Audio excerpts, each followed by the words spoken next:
মা-বাবারা না কখনো নিজেদের রিঅ্যাকশন, নিজেদের ভেতরে যা চলছে, নিজেদের যা ফিলিংস না কখনো তোমাদেরকে মুখ ফুটে বলতে পারে না। আজকের ভিডিওটাতে তোমরা সেটা দেখতে পাবে। তো আমি এখানে যাচ্ছি আমার বাবার কাছে। আমি বাবাকে আজকে জানাইনি যে আমি বাড়ি যাচ্ছি। মা-বাবাদেরকে কোনোদিনই সারপ্রাইজ দেওয়া হয়নি। অ্যাকচুয়ালি আমার মা যদি থাকতো না তো আমার মাও খুব খুশি হতো। বাট আমার মা নেই, তাই আমি বাবাকে এই সারপ্রাইজটা দিয়েছি। আর এই মন্দিরটা আমার সবথেকে প্রিয় জায়গা। এখানে এসে আমি বসতাম প্রত্যেকদিন।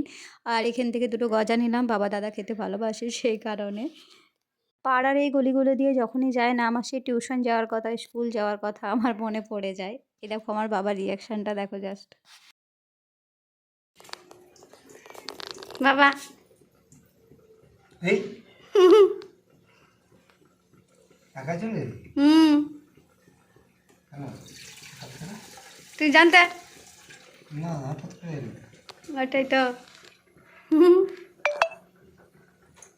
আমার বাবা কিন্তু আমাকে দেখে খুবই খুশি হয়েছে, কিন্তু ওই যে মুখে বলতে পারছে না যে তোকে দেখে খুব ভালো লাগছে বা একটা হাগ করতে পারছে না। আমাদের এখানে একটা নতুন মন্দির হয়েছে পাড়াতে, তো দেখতে গেছিলাম একটা পিসির সাথে। বাবা খুব ব্যস্ত ছিল বলে বাবা যেতে পারেনি আমার সাথে। তো আজকের দিনটা আমার এভাবেই কাটলো।